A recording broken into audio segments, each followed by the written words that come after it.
today's society, we are all a lot educated on credit, and we all want to know what our credit score is and what credit bureau do the lenders pull when it comes to buying a car or buying a house. This video, we're going to talk about how do you find out what credit bureau does the lenders pull when it comes to getting a mortgage.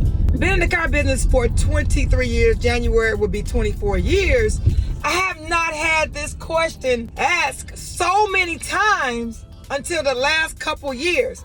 You guys ask this question so much it gets on my nerves, but I'm finally seeing the logic of why you want to know what credit bureau we pull. At Joe Longhammer Chevrolet, we pull TransUnion. At GM Financial, our leasing company, they pull TransUnion. So if you want to know what credit bureau that the dealerships pull or the credit bureau that that particular lender pull, just ask the salesperson.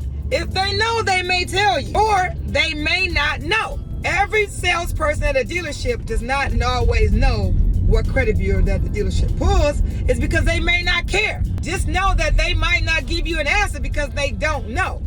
But if you ask the finance manager, of course they're going to know because they're the person that's getting your deal approved. But listen, when it comes to getting a mortgage, they take the middle score. It depends on what dealership you go to or where it is in the country, depending on what credit bureau they pull. Now, let me just tell you this. Where I work, we pull TransUnion. And we're not going to pull all three credit bureaus because we're not going to waste that. We're going to pull one. We pull TransUnion, and then we also have Equifax. We don't have Experian, but we have Equifax. In some cases, we may pull that. 95% of the time, we pull TransUnion. So if you want to know, again, what credit bureau they pull, then ask the question. But they may not tell you. If you want to know every bank that they're sending them to and what credit bureau they're pulling, you're not going to get that answer because you're asking too many questions.